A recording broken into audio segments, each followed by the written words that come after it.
let's see, and it is going perfectly. Okay, awesome. Well, guys, I am so excited to be here today. Thank you guys for being here. Really encouraged. Absolutely. It's an honor and a privilege to be able to talk about what I'm going to be talking about today. And obviously, without going into too much detail on even how I got here, because I spoke to you guys previously about that. But again, I want to give a big shout out, Miss Patty Ross. Thank you so much for an awesome time to be able to talk with me and tell me about SCORE. SCORE has just been such an amazing blessing, an amazing community to be a part of. For anybody that's wondering, is there anybody that's representing SCORE that's here today? Mr. Bob Watts, right back there. So, again, pleasure. But I'm going to go ahead and introduce SCORE real quickly before I go into my presentation, introduce myself, because we are a little bit behind schedule. So let's speed things up, right, and get things going in the right direction. So SCORE, as you can see here, building businesses and jobs for America. And again, I love to say this, with small businesses, there's not enough of them. There needs to be more small businesses, the way I see it. And the more small businesses we obviously build and develop, the more we're going to be able to flourish as a community as well. SCORE has over 200 chapters nationwide and over 10,000 volunteers, active and retired entrepreneurs and executives.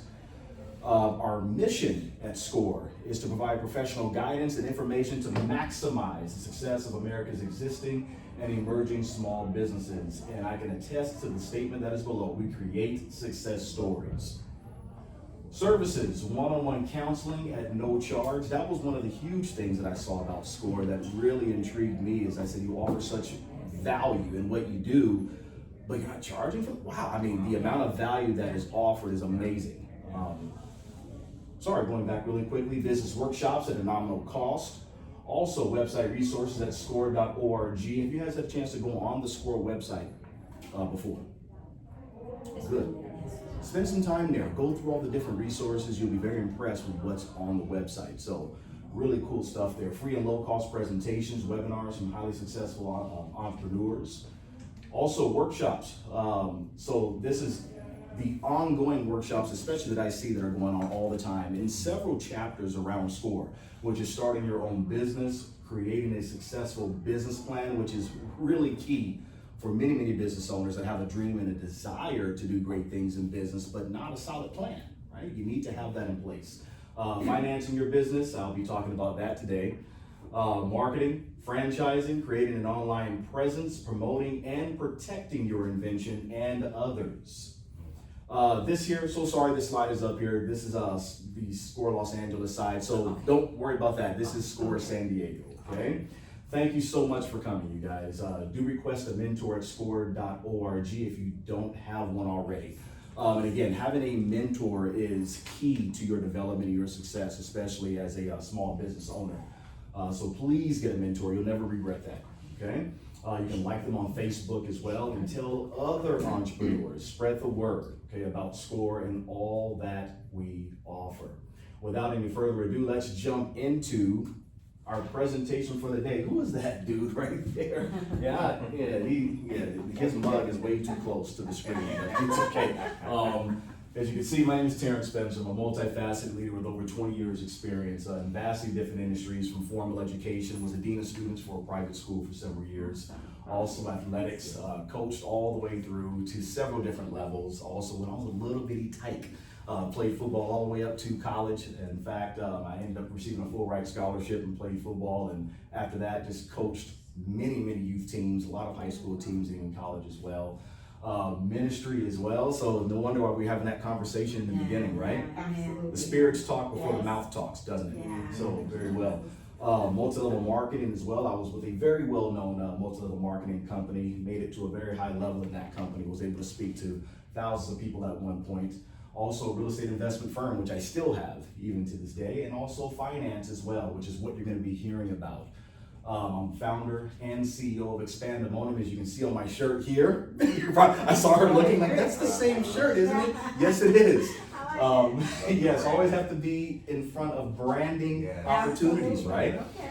In my spare time, I enjoy spending time with my beautiful and amazing wife, Heba Spencer. I noticed in in obviously our English language, we'll say Heba. So many people call her Heba, and I go, oh, that's Heba. And so, yes, my amazing wife, Heba Spencer, you'll see a picture of her at the very end of the slide, whom I affectionately call my Egyptian queen. And guess what, guys? It's not just a nice ring to it. She actually is Egyptian. Yeah, she's from Egypt. She's from Alexandria, Egypt. So many people walk around and go, oh, my queen, my John. You're just saying that. I can say that and actually mean it. You know what I mean? So there you go. I love spending time at the beach and fishing whenever the opportunity rises. People know if there's water somewhere, salt water, fresh water. If there's fish in there, I want to go fishing. I can't help it. Me and my wife were watching Out of Time. You remember Out of Time with Denzel Washington? Yes. We were watching Out of Time. He's on that bayou, remember, fishing. I went, and I said, I just want to stand next to him and fish. So anytime I see water, I love fishing. And last but certainly not least, I've been blessed with a blended family of 4 amazing sons to build a legacy through. Super encouraged by that. And I love to say God definitely has a sense of humor because he always gives us what we need, just not the way we think it should have looked. Right? And I think that it's something that maybe we can all relate to in some form or fashion, right? Whether it be our personal life, our business life, any area of life. Certain ways that we plan it out, it doesn't always turn out that way, but then we end up at the end going, that was really cool. I like the way God formed and shaped that. I couldn't have planned it out. I couldn't have planned it out better myself, right? And I've seen him really work in my life on my behalf in that way. I'm sure he's going to do the same for you, or if he hasn't already. Okay. I always tell people, please have an elevator pitch. I was actually with SCORE Orange County, and that was 2 months ago. They had an in-person speed networking event. And it was really cool because we actually had an opportunity at that time. I already had mine written down from a previous time, but they took a really good amount of time to help people write their 1-minute elevator pitch. Always have one handy, okay? So mine, here you go. Expandemonium is dedicated to helping business owners and entrepreneurs secure business funding to sustain and scale business operations for long-term success. We accomplish this task by making sure the business is properly structured and positioned to receive funding, providing assistance in improving personal credit deficiencies to align data points with lending standards. I should have put with current lending standards, and building a robust business credit profile to secure larger loans and lines of credit, not solely based on personal credit worthiness, but rather based on the credit worthiness of the business itself. Our why is very, very simple for doing this. And according to the Bureau of Labor Statistics, the #1 reason for business failure is a lack of capital, cash flow, and funding. I love that because it's coming from the it's coming from the Bureau of Labor Statistics, not Terrence Spencer, right? This is a very factual quote here. Expandemonium strives to turn the industry upside down by helping business owners unlock funding sources that will optimize their company's ability to not only sustain, but scale for many years to come while leaving a legacy for others to benefit from and follow. And I always leave my slogan at the very end. Actually, I have my hat on typically. Yeah, exactly, but my shirt still says it too, right? Don't die, expand, right? And so we're either growing or dying. And I'm sure we've heard that so many times in different areas, of life, but especially with business, you're actually growing or you're dying. Somebody's actually hunting you down and ready to take over, or you're the one doing that, right? And you're pursuing something greater for your business. So without any further ado, how to improve personal credit to secure business funding in 2025. Now, this is part of a 3-part series. So this is #1, okay? The other 2 are, they are the cornerstones, I like to say. It's the cornerstones of you being able to get the funding you need and optimize the funding you need for your business. But in 2025, it starts with your personal credit. So many people hate hearing that. And that's why this next slide is so important. Stop asking for my SSN.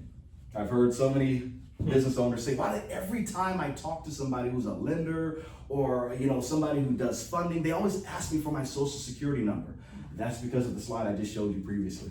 It is a necessity for you to get business funding, especially in this day and time. Unless you have a complete, robust, built-out business credit profile, you can get away with not having to share your SSN as much. Because guess what? Lenders will see there's a lot of credibility that's been built and formed on the business side that we really don't need to see how well you're doing personally, because your business side is outstanding, right? Your scores are at optimal levels, and they say, okay, we can give you the money that you need for your business because you've proven yourself that you're a responsible business operator. Okay, so some things that people have said to me, which is my personal credit needs work. Totally get it. Okay, in fact, I should have put that statistic up here as well. It says that small business owners, most business owners, over 60% have subpar personal credit. You say, well, really? Well, I had to look into it. I'm like, why is that? I heard that through NAV. NAV Prime. You guys know who NAV Prime is? No. So NAV Prime is it's a credit building company, but they had that statistic on there, and I thought that's a pretty large percentage, right? And so when I looked into that even more, it's because many business owners do what? When they start a business. Exactly, very good. You're using your personal credit in order to establish your business. Your startup capital is using personal loans, personal lines of credit, personal credit cards, and you use that in order to start the business, but you also hurt your personal credit now by doing that, right? And so the other thing I hear is, shouldn't my business be enough to get funding? Not necessarily, okay? I don't want anything reporting to my personal credit. I've heard that as well. So those are the three that I hear most, okay? Especially if I'm working with clients, or should I say potential clients that are now my clients, right? Or those who I've spoken to in the past. This is typically what I hear them say. But myth busters, that's my job. I love to bust myths because I've done a lot of research. I have a lot of competence in this area, and I've talked to so many people. Literally, I think it's about thousands of people now when it comes to funding. And so I know what the different myths are that are out there. And sometimes people throw things out of thin air, right? And you go, huh? Like, that's not a fact. But okay, and they're running with it as if it is a fact, right? You guys remember that show, Mythbusters? Mm-hmm. Yes. Adam Savage. He was the host that was on there, right? And they were doing what? Looking at these different myths that were going on out there. And they would set out to disprove, right? To see if this is really a myth or is it true, right? And so here's how we're going to do this as well with Mythbusters. In the red, sorry, it's small, you guys. In the red, and this is not an exhaustive list whatsoever, okay? But in the red are just certain phrases that people have said to me, and I rebuttal that back with in the black, which would be me, okay? And here's how that works. I've heard people say people get business funding all the time with bad credit. I've heard that, all right? That's not entirely true, okay? Are there lenders out there that will allow you to get a loan if you have subpar credit, bad credit? Absolutely, they're out there. But have you ever heard of, if you don't have this, well, do you have that? Yeah. Yes. Yeah. So how much revenue do you have in your business then should you have bad credit? That's probably the next question. How much collateral can you afford to, get forth? Right, because I have to securitize this loan in some way, right? So if I can't securitize it by either collateral or cash, that means that I need to see that you have some type of good credit, right? So lenders focus on three areas of your application. That's cash, credit, and collateral. If you have subpar credit, they will see if you meet the cash revenue requirements, or if you have a considerable amount of collateral to securitize a loan or line of credit. Also, alternative funding options are available as well. And I'll talk about those too, okay? Number two, what I've heard is having good personal credit is overrated if you have an EIN. So these are just things, again, I hear and I go, huh? Right? So EIN, of course, as you know, stands for Employer Identification Number. And that's what you get with your business when you open up your entity and you have a business. You need to go get your EIN immediately. Okay?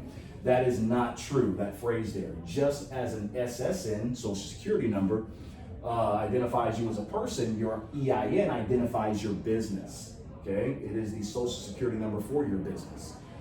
Just having a business that is identified doesn't automatically qualify you for funding. Doesn't work that way. Okay? Building business credit is intentional, and not only is it intentional, you have to be consistent with it. Okay? If not, it can fall off just like your personal credit. Okay? Number three, you can get a business loan without any credit history.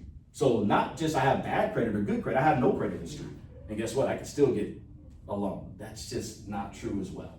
Okay? If you have no credit history, personal or business, most lenders will be hesitant to approve your loan. Okay? Very hesitant. You may need to build some credit first or explore alternative financing options like crowdfunding, grants, revenue-based loans. So Anybody know what crowdfunding is? Crowdfunding, the best way to explain what crowdfunding is to give you a platform that is very common that people use. GoFundMe. Oh. Right, we go, oh, right, that's crowdfunding, right? You're pooling money together, crowd, and then fund, right? I'm pooling money together for a specific cause, right, in order to build that out. Grants. I've definitely had this one said plenty of times, and and again, I want to make sure I help you guys with this too while you're here, okay? Is that some people say, well, no, I'm not going to get any type of loans or lines of credit or, credit cards. I can just go get some grants. See, it's not that easy. It's not that easy just to go out and go get a grant. If that's the case, then everybody would have a grant, right? What is the reality of getting a grant is you will have to have someone who knows how to write a proposal for you to get that grant, right? On top of that, the same application that you're actually going for that grant, how many other people do you think are applying for that grant? Thousands, very good. Thousands upon thousands are actually applying for that same grant. And so that is a good reason why some people actually hire a grant writer in order to do that work for them. And grant writers are not cheap. So let me just, you already know, they're not cheap, right? And so again, getting grants is not that easy. But again, some people, they just kind of throw it out there because maybe they've been to, I like to call it YTU, because I love YTU as well, YouTube University, right? And they've heard people just spit stuff out and getting a grant is easy. All you need is a grant. And they're like, yeah, I'll just go get a grant. Doesn't work that way. Okay, that's called good marketing, right? That's what that's called, good marketing. Or revenue-based loans. Revenue-based loans are simply you have the cash flow I just talked about, right? And I usually say 10,000 plus. That's kind of the barrier of entry right there. 10,000 plus per month, okay, of revenue that's generated through the business. And there are loans and lines of credit that are available to you that are cash revenue-based, okay?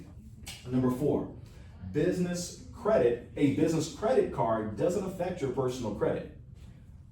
Okay, I should have put not entirely true, not just not true, but not entirely true. Let me break it down for you. Some business credit cards report activity to personal credit bureaus. Yes, they do. Especially if you're a sole proprietor. I have recently had a lot of people that have come my way and they're like, I'm a sole proprietor. Okay, great, but you need a structured entity in order for protection, for tax purposes, right? You need to make sure you're doing things the right way. So if you're a sole proprietor or have personally guaranteed the card, yes, it's gonna report to your personal side, okay, hands down.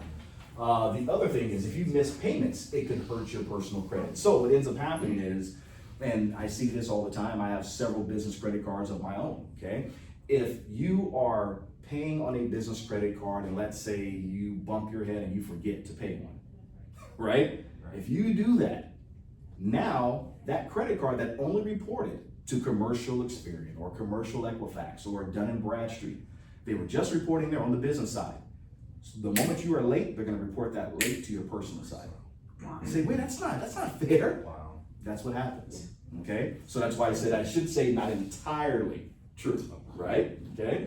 Using personal credit for business is always bad. I used to actually be a believer in that standpoint. I used to think that way as well because I saw so many damaged credit reports.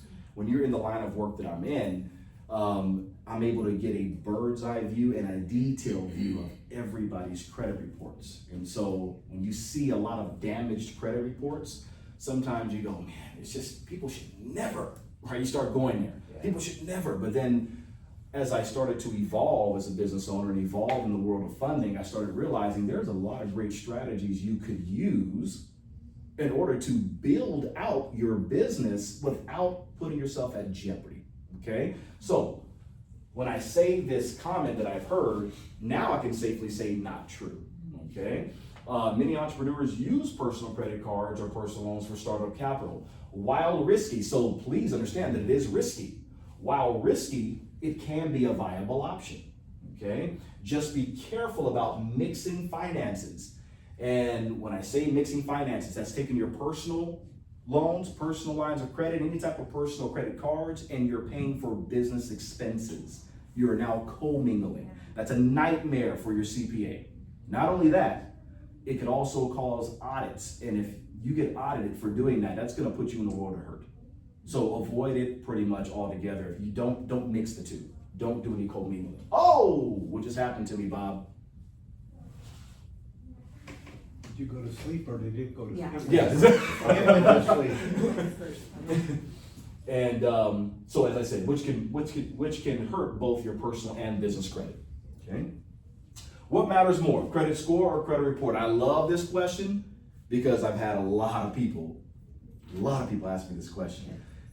And I mean, when I have like big audiences, I'll have people raise their hand and they'll ask me that. Terrence, if I have a really great credit score and maybe my report is not, lined up like you were saying with the data points or things of that sort. I mean, I got the credit score, so I'm good, right? Or vice versa. My credit score is not really high, but man, I really look impressive though on the data side. So I say, I had to break it down for people because I've seen how this plays out in real time with different borrowers. And so what matters more, credit score or credit report? Here's the best way for me to break this down. PCH club experience. You think, oh my goodness, he's gonna talk about clubbing? Yes, I am. So check it out. Right, so check it out. I'm gonna date myself here. This is back in 1999, 26 years ago. I was a young pup. You know what I mean? I was a young pup in the scene of going to a nightclub that was right off PCH. I'm not sure if it was Orange County or LA County, but I just remember it was right across the street was the beach. I was on PCH, and I remember driving up to this club and thinking, wow, it was a grand opening. And so I was invited, and it was huge. I mean, people were going around the corner and down the street to get in. 2-story nightclub. And I was like, wow, I gotta go park. So went to the valet, parked, got out of my car, and I noticed when I stood there, that line that I saw was a general admission line. It was the line that was going around the street, and that was people that were going for general admission. But when I looked to the left, I also had my person that was over there that invited me, and they were like, hey, yeah, come on over here. And there was only 4 people in that line. Interesting, right? Mm-hmm. So how long do you think it took me to get in? Like that? Less than 2 minutes. That was it. Check my ID, pat me down, go ahead on in, right? And I noticed something. When I went into that side, I had to go upstairs. So our VIP side was upstairs, the general admission side was downstairs. So everybody upstairs, we were looking down at everybody partying in the general admission side, right? And it looked kind of like this, right? But upstairs also was free-flowing drinks. It was free-flowing food. It was a lot of it was just a very free-flowing atmosphere, right? It wasn't crowded. You didn't have sweat dripping all over you. It was just very free, right? And so people say, well, how does that pertain to personal credit score and credit report? Credit score allows you general admission. That's what it does. It allows you general admission. Credit report allows you VIP access. So you ask me what's more important. Credit report matters more when securing business funding because lenders have a standard. Bottom line, your score can be deceiving. When they look at your actual report, they can see derogatories. They can look at your history. They can see your length of time. They can see all of the things that your credit score may not reflect, right? I have literally, I kid you not, had a client, she had a 782 credit score. We went for a funding product, and I'm pretty on point when it comes to whether you're gonna get approved or not. She actually did not get approved for an actual line of credit I was trying to get for her at a 782. I'm thinking, it didn't make sense to me. It bothered me, actually, it didn't make sense to me. But when I talked to one of the underwriters, there was something within her report that did not qualify her. Within the report, the score was great, but there was something within her report that didn't qualify her. I had same product, different client. They had it was a 706. Their score was 706. Same thing, applied for that product, they got approved. And I'm like, wait a second, 782, 706, what happened? Because her data points, they're called data points. The structure within the actual personal credit report. I'm gonna go into the data points in just a moment right now. Everything was lined up perfectly. She just didn't have a great score. Things didn't align yet over time. It takes time to build a really high credit score, okay? And so her score just didn't reflect how great her data points were. But she ended up getting approved and the other person did not. You would think based on score, right? Right, so that's what I mean by credit report matters more when securing business funding. We're gonna focus on the report, okay? Here's now the breakdown. We're talking about data points. Let me explain. Personal credit scores range from 300 to 850 depending on the scoring model used. Vantage or FICO. Now, when it comes to the Vantage scoring model, that is the model that is most used, when I say most used by individuals, so public, right? When it comes to FICO, that's what most lenders use. 90% of lenders use FICO scoring, okay? But you have Credit Karma, which is for free, right? Everybody I know has Credit Karma, right? They use the Vantage scoring model. That's a great way for you to go to see what your report is showing. It is pretty accurate. To see what your report is showing, the score is where you will have the issue. The FICO score could be 700. Your Vantage score could be 720. But the lender will go with the 700, not the 720, because they're using the FICO model, not the Vantage scoring model, right? And vice versa. I've seen both actually happen. So again, FICO is what they're going to work with lenders most often, but again, just to get a great snapshot of what's going on with your personal credit report, Vantage scoring model is used most often. So in 2025, most lender standards are 680 plus for business loans and lines of credit. More importantly, the score range depends on how well you have managed the 5 personal credit factors, which we're going to go into right now, okay? Now, before I go into that though, take a look at this. There's a lot of people that go, wow, 781, that's considered excellent. I thought I had an excellent, credit score at 705, right? No, actually, no, you have a good credit score, but really excellent, as you can see, is 781 and above, okay? And they go from that 300 to 850 side. So 300 to 499 is bad, 500 to 600 is poor, 601 to 660 is fair, 661 to 780 is good, and 781 to 850 is excellent. So really the goal is to be within that good to excellent category, okay? Good to excellent. You want to be in that range, okay, to really secure a lot of the funding products that are out there. 5 factors that make up your personal credit. I'm going to go into detail of each of these, okay? Payment history, 35%. Credit utilization, 30%. Length of credit history, 15%. Credit mix, 10%. And new credit inquiries, also 10%. Those equal out to 100%, okay? On top of that, I'm gonna break down each one of these so that way you can understand it from details. I don't like fluff, I like detail. Right? Detail is what you can take and implement, right? You can't implement fluff, right? So here we go, let's get into some details. Factor number 1, payment history. That is the most important one. That's why it's 35% of your score, okay? Lenders want to know one thing: can they trust you to pay them back on time? Unlike your cousin or your uncle or somebody who says, yeah, I got you, I'll pay you back, don't worry about it. Banks aren't into you telling them you'll pay them back. They're not into that. They are going to use a system to find out if you are trustworthy enough to pay them back. That's what they do. And they use the 5 factors to depend on if this person is really a person of their worth. They use the 5 factors, okay? Out of 850, it makes up 297.5 points. That's 35%. That's a lot of points, right? It's a lot of points, guys. Lenders want to see a consistent history of on-time payments. Even if you have 99%, they want to see 100. They want to see 100. They don't. If I let you borrow $20,000, I think you'll pay me back. Do I want to feel like I think you'll pay me back? No, you want to know. For sure, you're going to pay me back. Guaranteed. Absolutely. I want guarantee. Okay? So they want to see 100%, right? Late payments, charge-offs, or accounts and collections will crush your score. Okay? They will crush your score. Now, sometimes people can hear this presentation at first, and you may be in that position where, God, the shoe fits, right? And it's hard sometimes, to hear this presentation as I'm going right now. I'm going to help you to see the light at the end of the tunnel, though, as we proceed, but I have to be able to nail the facts first so you know what's really going on and how it really affects you, okay?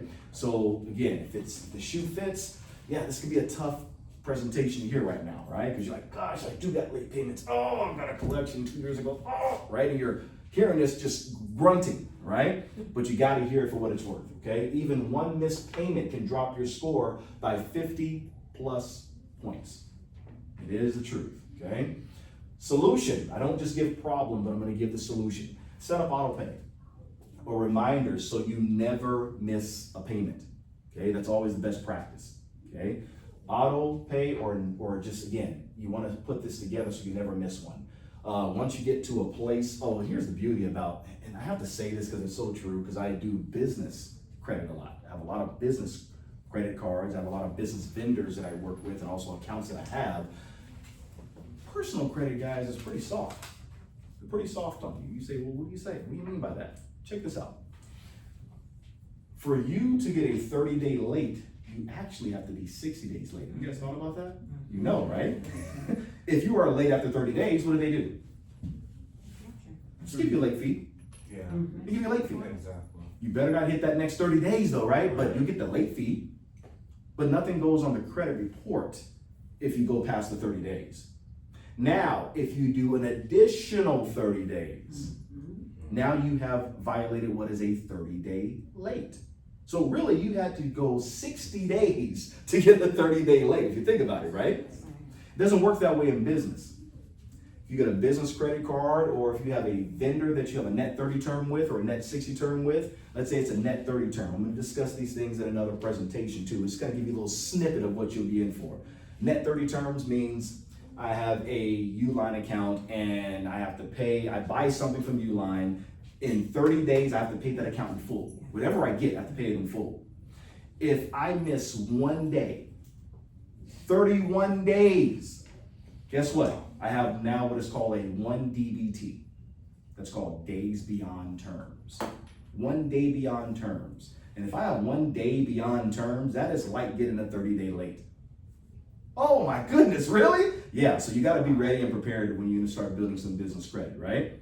You gotta be solid, okay? You gotta be responsible. But I just gave you a little gold nugget for something you're gonna hear later. So let's just disregard that, all right? Okay, here we go. Factor number 2, credit utilization. How much of your available credit are you using? Okay. Out of 850, it makes up 255 points. Okay. That's 30%.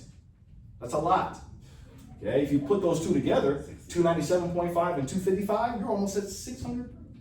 Crazy. Right? Yeah. Just those two alone. So think about this. I mean, here's the example. This is your credit card balances versus your credit limits, and it's expressed as a percentage. Example, if you use $900 of a $1,000 American, I just got my American Express card yesterday, you're happy as ever, right? And it gave me a $1,000 balance, $1,000 credit card limit. Now, if you spend $900 on that, you now are at 90% utilization, okay? Vice versa. If you use only $100 of that credit card, of that $1,000, you're at 10% utilization. See how that works? So that's how utilization is categorized. So you may say, well, I don't understand the whole utilization thing. What does that mean? That's the example right there for you. So you understand it in the right context. Okay? Rule of thumb, keep your utilization below 20%. Under 10% is even better for 2025 standards. Okay, so I have to say 2025, because the reason why I have to say that, because sometimes I'll have somebody say, well, in 2024, Terrence, I was able to, I'm like, yeah, the game has changed. The goalpost has moved. Sorry. I was just gonna ask you that, Yeah. because for years it's been under 30. 30 has been the benchmark. That's been the benchmark of Q1 2024 and even parts of Q2. Absolutely. Under 30%. I remember telling my clients, make sure your utilization is under 30%. Let's keep it under 30. Yeah. Then Q3 was 20%. Yeah, that quick, it changed. Yeah. Q3, it went to 20% utilization. I'm like, oh gosh, they're getting lower. I'm like, they're getting more restricted. And then Q4, October, November, December, you started seeing a lot of my lenders that I deal with. They're like, Terrence, we're gonna have to go 10% and under. Yeah. I'm like, are you kidding me? Yeah. No, we need to do 10%. Yeah, if they want to get great terms, they want to get the actual product they want, we're gonna have to push 10%. And again, banks will make the call. Absolutely. We can't do anything about that. I'm a business funding consultant, BFC, but I don't control banks. Absolutely. Right. I abide by the rules that they put out, and so do all of their reps and their underwriters, right? So I can't do anything special. That is the rule, okay? So 10%, please, for 2025 standards. Keep that in mind. Solution, pay down your balances and ask for credit limit increases to keep your utilization low. People miss doing that. They forget or they don't really know. Right. Yeah. So if I have a $5,000 credit card and I've been responsible with that $5,000 credit card, maybe I've kept it at 50% and below, right? Because if you want a credit limit increase, all they want to see is that you're at 50% to get a credit limit increase. They'll say, okay, you've been pretty good at paying it on time. You've been doing a great job. You're at that 50% level. Sure. How much do you want? And you can put what you want. On the personal credit card side, they'll go 8,000, 10,000, right? If you're at 5, they'll bump it up to 8. They'll go to 10. They'll double it to 10 sometimes. So when you think about that, you'll go, okay, now if I have a $10,000 credit limit, my utilization now has dropped. There you go. See what I mean? So there's a lot of strategies that you can use in order to bump that utilization down without having to pay off all of that debt as well. Okay? Actually, I'm gonna save that for the next one. I'm gonna tell you something else. Factor number 3, length of credit history. Lenders prefer people with a long, stable credit history. Yes, they do. Out of 850, it makes up 127.5 points. That's 15%. The longer your accounts have been open, the better your score. Okay, the longer your accounts have been open. Beware, put it in bold for you. Consolidation loans and closing old accounts hurts your score because it lowers your average account age. When I say this, some people are deer in headlights and some people go, oh my God, because they've experienced it. They thought it initially was a great thing to do. And let me say this, because I never want to roll any lender under the bus for doing a consolidation loan. Consolidation loans are good for one particular reason. If you are way in over your head and you know that you are drowning, you are absolutely drowning. You're like, I'm getting ready to file bankruptcy. I'm in a position right now where I just can't take it anymore. Find yourself a consolidation loan. Pay that stuff off. Yeah, you're gonna have to start from zero history, but I can breathe. Peace of mind, you can't put a dollar sign on peace of mind, right? I love to go to sleep and wake up when I wake up, not wake up because I'm stressed, right? I've been there. 3 o'clock in the morning. I'm like, I gotta pay this bill. You don't wanna be in that position, right? You wanna be able to sleep and have peace of mind, right? So make sure, beware of that. Solution, keep old credit cards open, even if you don't use them. My dad he is amazing. He's old Vietnam vet, old Marine. He's an amazing man. Does super well financially, properties, all of it. My dad has a $25,000 Navy Federal card that he's had for 12 years. Only thing he does with it is buy groceries and pays it right off like 3 days later. He's done that for years. He's just frugal that way. And I go, man, I'm like, you are a lender's dream, right? He really is. He's a lender's dream. They just throw money at my dad. My dad's like, no, I'm good. Thanks. Appreciate it. Thank you, but no thank you, right? Because that's just how he operates, right? And I can take many lessons from that, and so can all of us, right? Yes. Here's the best way to say this.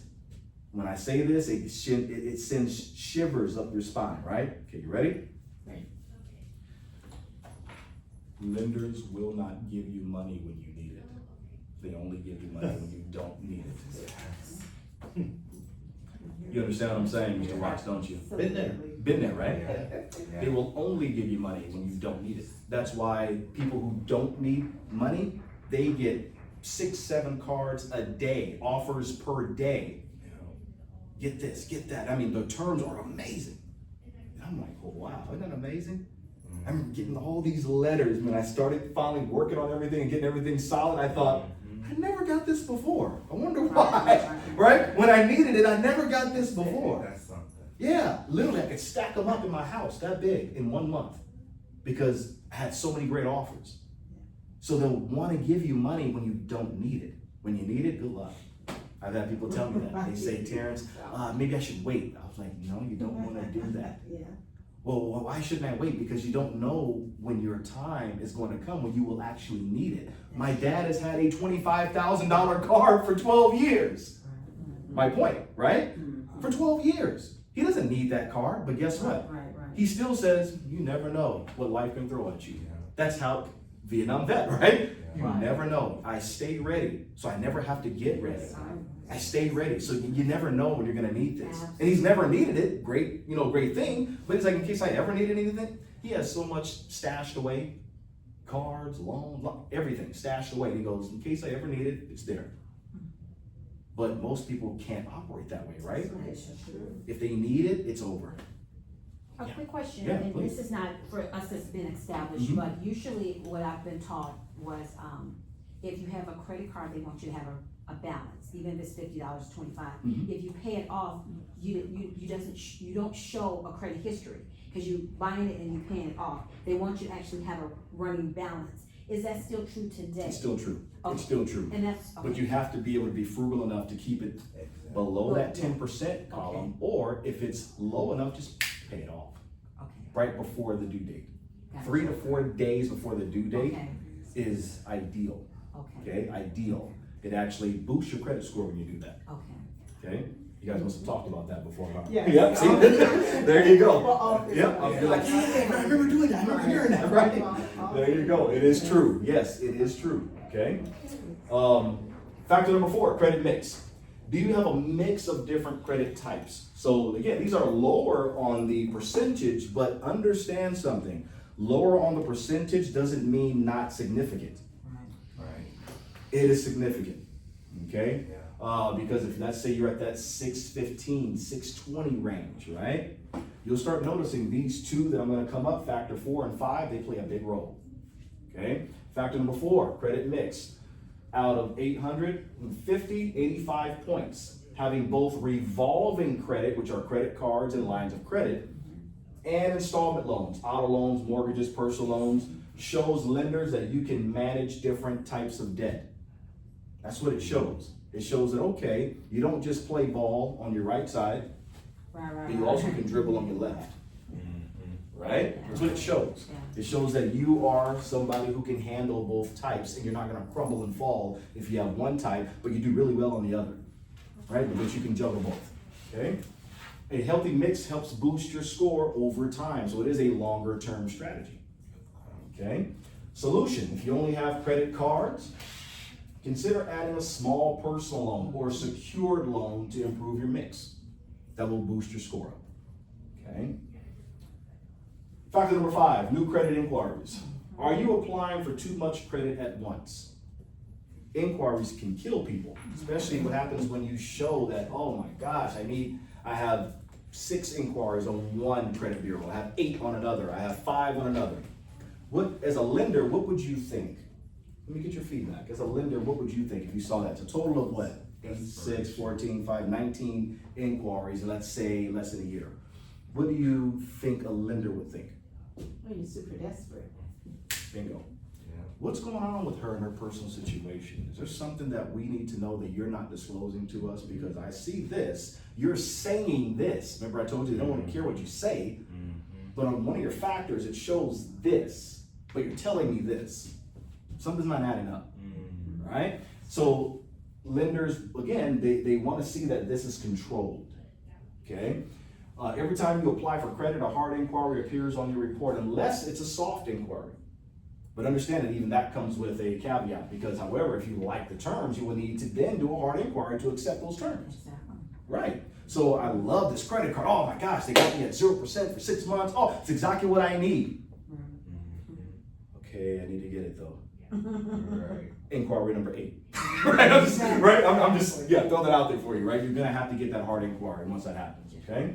Too many inquiries in a short period of time can make you look desperate for credit, which lowers your score. That's why I said that 85 points, remember? 85 points is not a big deal out of 850, but it plays a major role when you're in that fair category. Absolutely. It can really put you at an approval or a denial based upon that, just that alone. Wow. Okay? Hard inquiries stay on the report for 2 years. You can have them manually removed. Just call the bureau and say, hey, this is still in my report, and get them taken off, and they'll take it right off for you. But they only impact your score for about 6 to 12 months. And I say 6 to 12, that's a large range, right? Because it depends on lender. Every lender is different. Not every lender is created equal. Some lenders may say, well, if you have a hard inquiry and it's like 6 months or so, then we'll be okay. We'll overlook that. There are other lenders that will say, if it's within a year, we're not going to consider that. We take that seriously. They're both lenders, but they don't operate. They operate very differently. See what I'm saying? So it depends on the lender. That's why I said 6 to 12 months. Okay. Solution: Limit new credit applications and only apply when necessary. Anytime I do any type of funding round, with one of my clients, we do it by rounds, round 1 and round 2 and round 3. And there are 6-month breaks in between each round because we want to protect the inquiries, the new accounts. See how that works? Okay. Everything is strategic. Master these 5 factors and you'll build and maintain an excellent credit score and report. You'll also unlock higher limits, you'll lower interest rates, and you'll have more financial freedom if you master the 5. Okay? You can master the 5. You can. Some people look at this and they go, man, how can I do that? You can do it. It's actually not hard. But what it takes, which is hard, is discipline. Right? A lot of people have a very tough time with discipline. Discipline is probably, and again, this is now speaking my opinion. And it's okay, it's just my opinion. I think discipline is one of the virtues that we're missing, in our society. Just the ability to stay the course. The ability to stay the course even if something is hard. Discipline, right? In 2025, having good to excellent personal credit is a non-negotiable to secure business funding, especially without high-level cash revenue or substantial collateral. Okay? Here it is. I told you guys. Light at the end of the tunnel.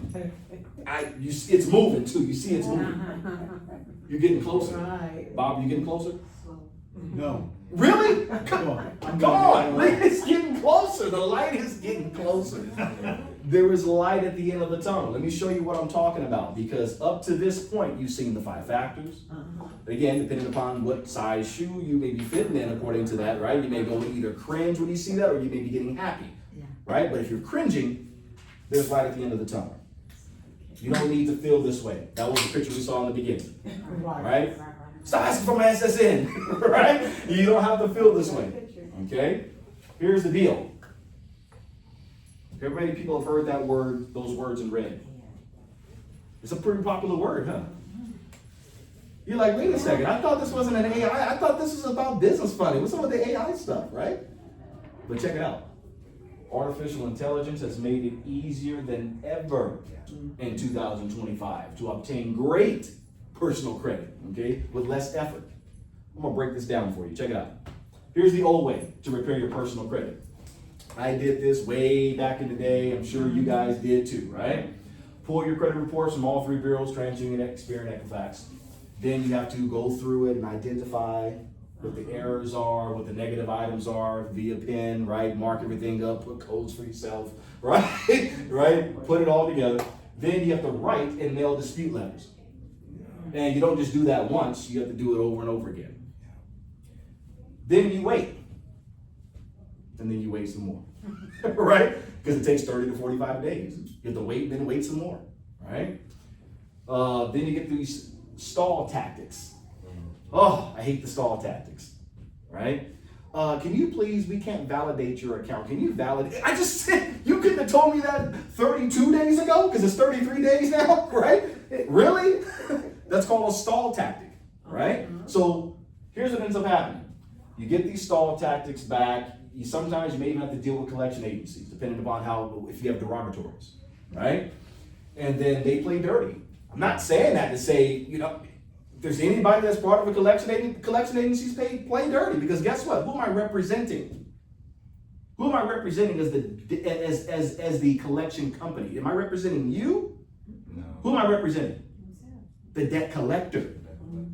That's why collection agencies have also had a bad name over some time, right? Because they kept calling, harassing, right? We need this, we need that. It was crazy, right? And now they don't do that anymore due to some local laws that have passed, right? But guess what?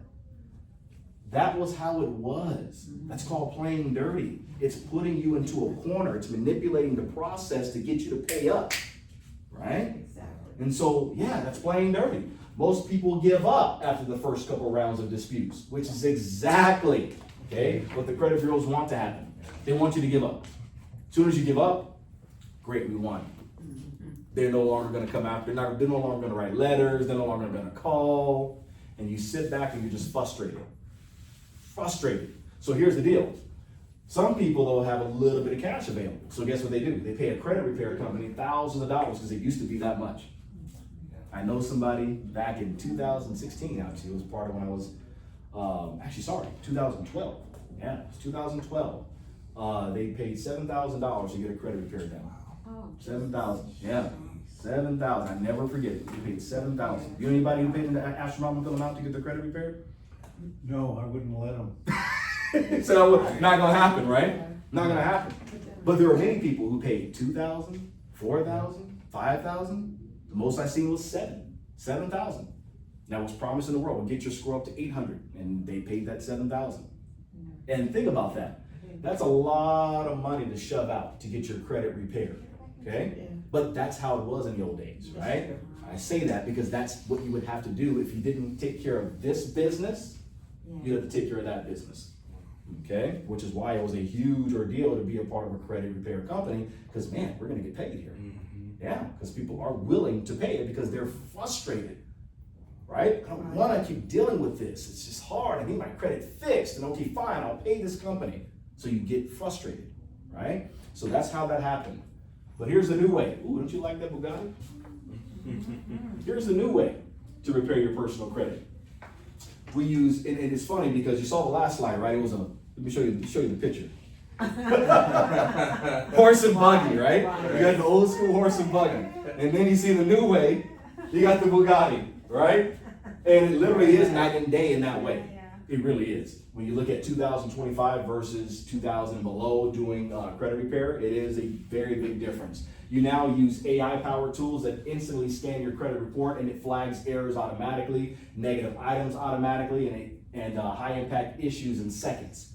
So that's done in seconds, not let me print it out, let me let it print out, let me mark it all up. That compared to using AI is very different. Okay? On top of that, you can use AI-generated legal-grade dispute letters that force bureaus to respond. The algorithms are so smart when it comes to AI. They're so smart. So when it's sending out these letters, it's generating it based upon what letters have been effective over time. Not based on, well, let's see, not how we would do it. Let me see what's best to write here. No, what's worked. The system automatically knows what works, okay? Then it sends disputes electronically for faster processing, okay? On top of that, use legal, I have to say this, express it slowly, legal. Let me say it in the camera as well. Legal, okay? I never said illegal, I said legal, okay? AI uses legal loopholes to remove collections, charge-offs, and late payments because they know how to make the bureaus respond, which will, of course, allow any type of inaccuracy or invalidation to be exposed very quickly, okay, on your accounts, which will allow it, again, to legally be able to remove those collections, charge-offs, and late payments. You can also add positive accounts instantly. Now, what does that mean? Credit builder accounts. I was telling you guys about NAV earlier, right? NAV Prime.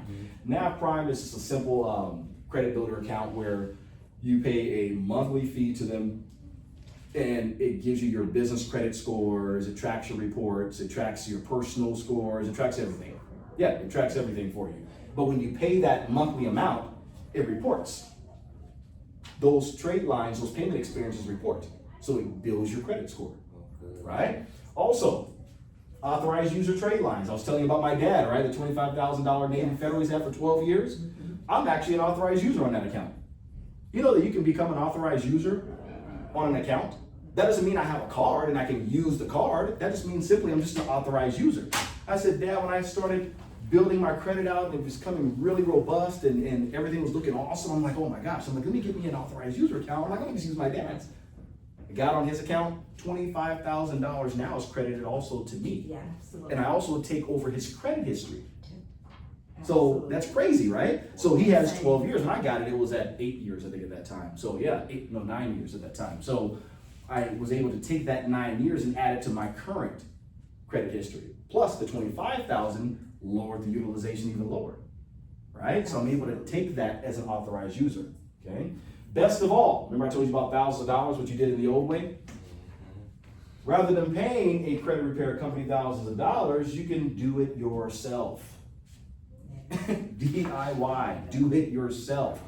We just talked about discipline though. You gotta be disciplined still. You gotta be disciplined still, because if you're not disciplined, then what are you doing it for? Absolutely. Exactly. You have to be disciplined, you gotta stay on top of it, okay? You have the best tools on the planet to get it to happen. Now be consistent with it and be disciplined to take care of business when you need to, okay? Realistically, how long does the process take to achieve good to excellent credit? It takes 30 days to 6 months on average using AI. 30 days to 6 months. So why such the large range? Because everybody's credit report is different. You may have 4 derogatories. You may have 1. You may have none. You may have some late. You may have some inquiries, or you may have something reporting that's just it's making your score just come down. Okay. It may take you 34 days, and you're like, oh, I got my score. Everything's been taken care of. Everything's been resolved through the AI system, and your score shot up automatically because you didn't have as many issues as these two. See what I'm saying? So that's how it works. It depends on how many derogatories, how many negative items and errors are on your account. Here's the beauty about AI that is really difficult to do if you're doing this manually, okay? Do you guys know, let me see, that a lot of people don't know this, so I'm gonna give you another gold nugget here. If you miss a payment, okay, let's say on a credit card, you miss that payment and you notice that your credit bureau, the points went down, right? You now went from a 650 to 600. You're like, ah, it's because of that missed payment, right? Who furnished that information to the bureau? The lender. The lender. Now, they furnished it. What about past items though? Who furnishes all those past items that lenders don't furnish? The bureau. No. I love you, Bob. You know this. Lexus. I've been a banker. You know. You know. Others lenders. There are third-party aggregators Right, as well. Lexus. There are third-party aggregators, absolutely. Okay. Most people don't even know they exist. Unless you're in this realm of doing things. I'm a business funding specialist, so of course I know these things, but the average person doesn't know these things. They're like, what are you talking about? Third-party aggregate, what? LexisNexis, Innovis, you know, there's early warning. There's a ton of them out there. There's a ton of them out there. They report to the bureaus to say, hey, I don't know if you have this on here or not, but he actually was late about 6 months ago, 4 months. Yeah, they're telling on you. Exactly. So what happens with AI is AI also attacks the third-party aggregators with letters. Oh my goodness, right? Gold nugget number 4. Okay, here we go. Let's keep going. Okay? So again, these are some of those things, right, that we just don't know unless somebody tells us. Bob knows because he's in the banking industry. He knows about those third-party aggregator companies that furnish information to bureaus. Okay? So, You also learn which one of those to believe. No, as a lender. Right. You would look at, I know that, what and you're talking you about. look at your pattern of Right, each right, one of you of what the pattern is. Mhm. So you have 1, you have 3, okay. They look at it that way, and then all of a sudden 6 show up. And you're looking at it and go, it's not material because it doesn't fit your profile. Right, Right. right, What right. your history has been. Right. That's why that history is so important. Right, right, very good. Hope you guys took some really gold nugget lessons off of what he just said right The now. only way I think we would know that if we had derogatory, Mhm. we're, when you said discipline, we're very disciplined people, so. Very good. I think for a standpoint from mine, because I do help people build their credit and things, Mhm. just trying to understand what's new, what's current. Right, right. And I like that we had a situation, I don't even know if this is in the scope. My husband and I was already, we don't need to, we use our credit, we got what we have, right? So he retired Mhm. and he was on medical leave prior to retiring.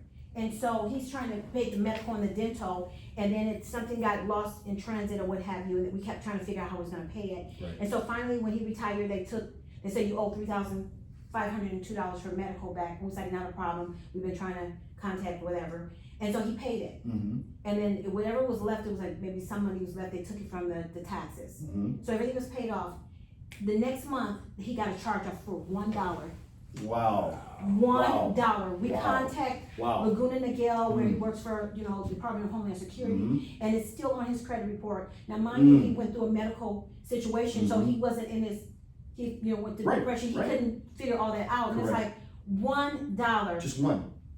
$1, and it's still on there, and it's like 815, it's credit 815. Right. And because we didn't have to use our credit, it wasn't, we wouldn't have never even, Right. it comes up on our credit card, like, you have your points, and it was like insane, and it still troubled me, so that was the basis of I'm here, because I'm like, I am going to Figure this out. Right, Very so good. that's where I agree. I am, because I'm like, you Very gotta good. be kidding me. And what happened, we found out our old home, we've been in this, at the time, we've been in this home for 19 years. Mm-hmm. They were sending the bill to the old home. And we had proof that we had been in this home for 18 years, and they're like, that's not our problem. But that's what I'm gonna say, but still not holding themselves accountable, they held Absolutely. you accountable for that. Interesting, Absolutely. right? Yeah. Hmm. So the points, I think, went down like 60, maybe 60 points or something. Yeah.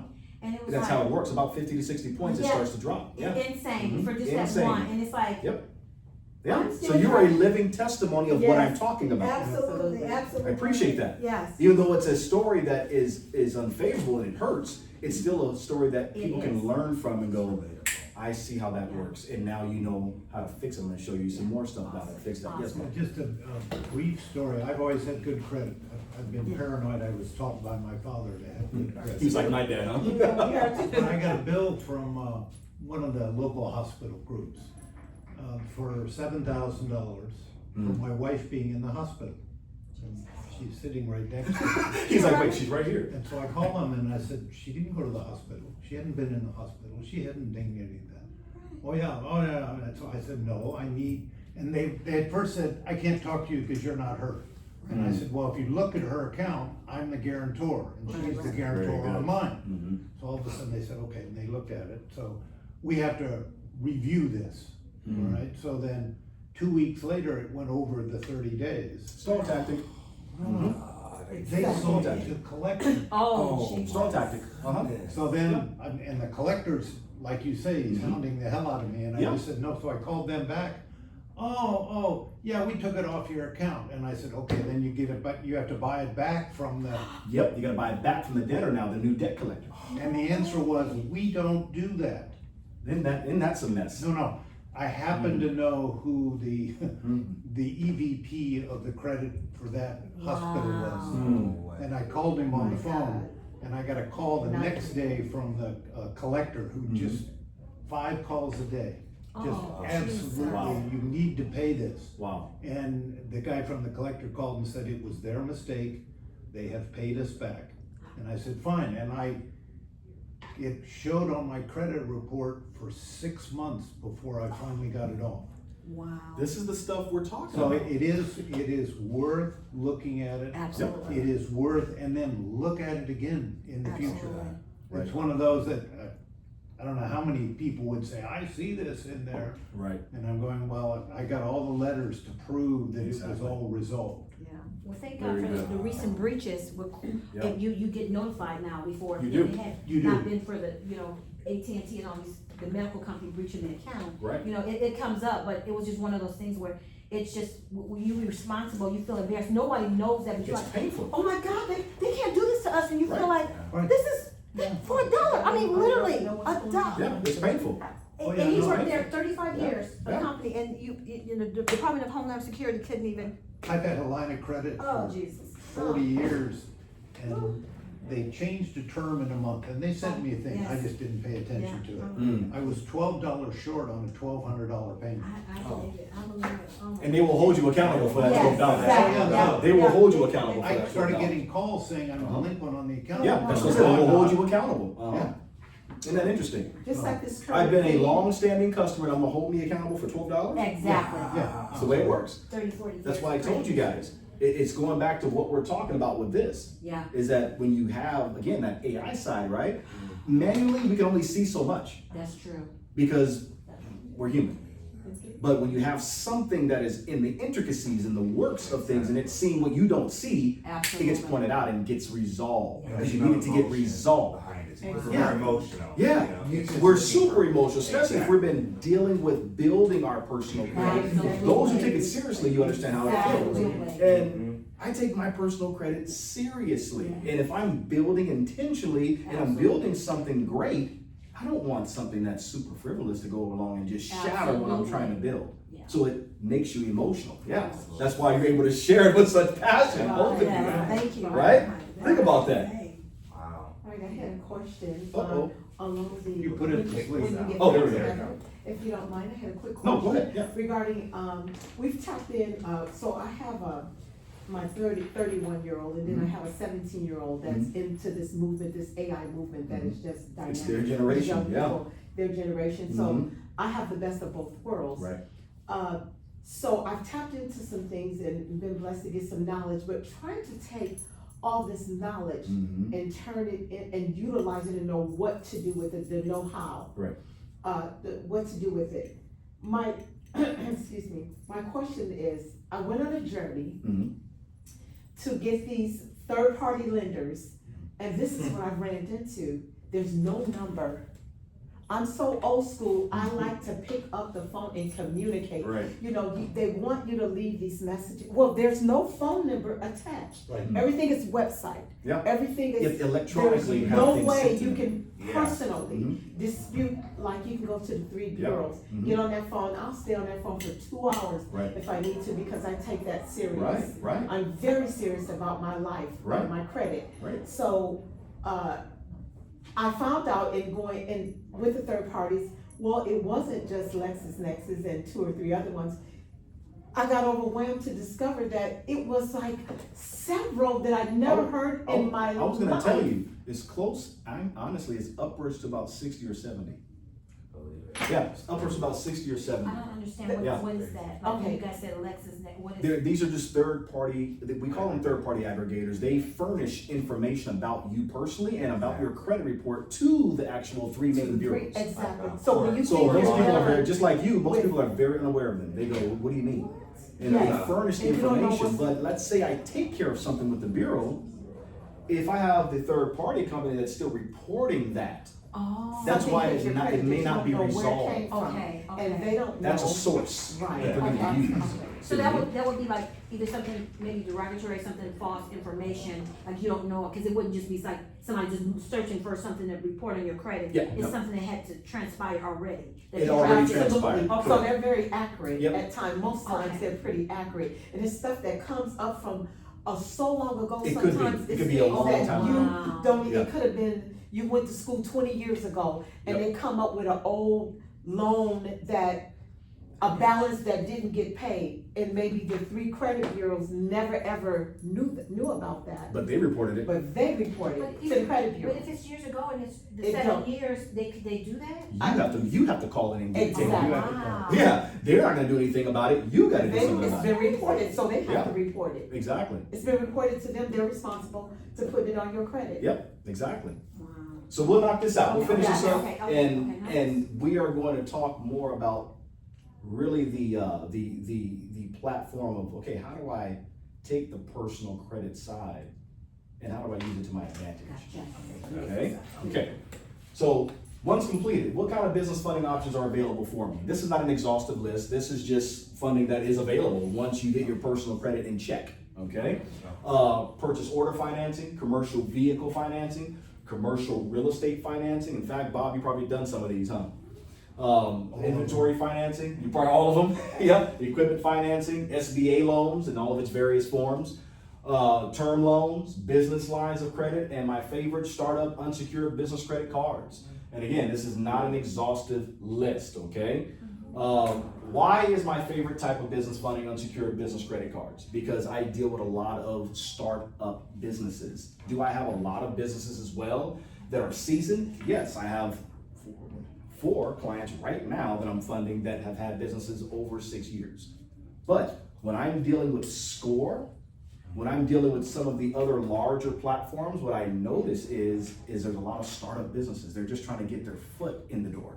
They're just trying to get some type of funding without getting a bunch of personal credit cards, right? A bunch of personal loans. So unsecured business credit cards are easy to access. Why? Because it's easy for startup businesses. You can be less than a month in business as a structured entity. I gotta say that, not sole proprietor. As a structured business, less than a month in business, you can also have no documentation verification with a business credit card, okay? No income verification. You can use projected income. So what I mean by projected income, it's May, what are we at, June 3rd right now? June 3rd, 2025, I think by June 3rd, 2026, my company will have this much in revenue. You can put that on your application as a projected revenue for your company, okay? You can use that with unsecured business credit cards. Also, 700 plus credit score gets you pretty high limits, okay? You gotta have over that 700 though. Typically, and I only personally go for these types, but typically 0% interest, 6, 9, 12, 15, 18 months. Now, here's the question that most people have, and sometimes they've even experienced it for themselves, so there's this fear. Well, what happens after that 6 months? I know that interest rate's gonna be like 30%. Right, I've heard that. I've even heard it in that way. Right, and I go, it's okay, calm down. I'm like, let me show you how to handle that, right? First and foremost, I believe in responsible borrowing. Absolutely. Which is why I work very intentionally with my clients. Now, here's the thing when I say that. Funding, period, should only be garnered if you are looking to generate revenue for your business. That's what funding is for. You take the money, you deploy it into an area of the business that's going to give you a rate of return, right? If you're using funding to go buy a car, that's not what business funding is for, period. It's not for personal use. Absolutely.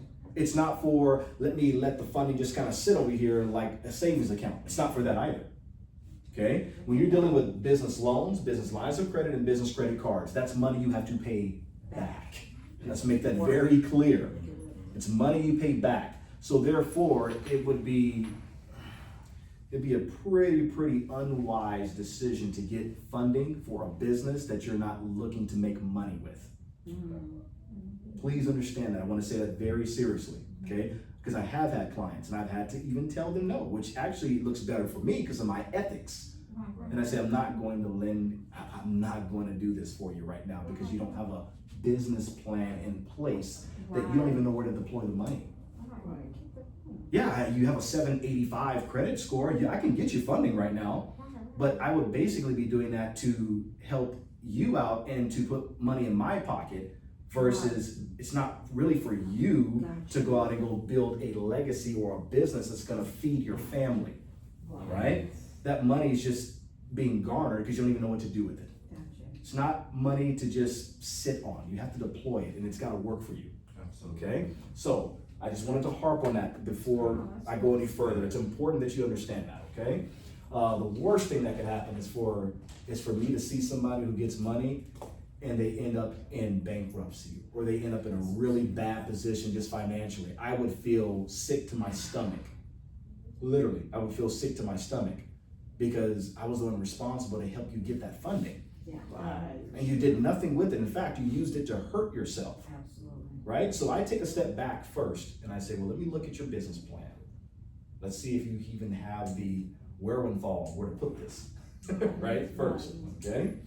You can easily qualify with a guarantor when it comes to unsecured business credit cards. We just talked about being a guarantor on your wife's account, right?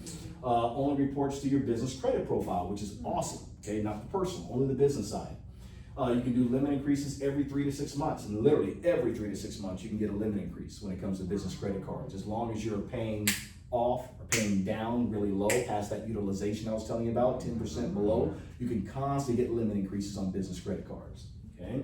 And you can apply and get approved for multiple cards. Now here's the thing. You said, wait a second, Terrence, on factor number 5, you just talked about new inquiries and how not to have multiple inquiries. Watch this, golden nugget number 5. Okay, here we go.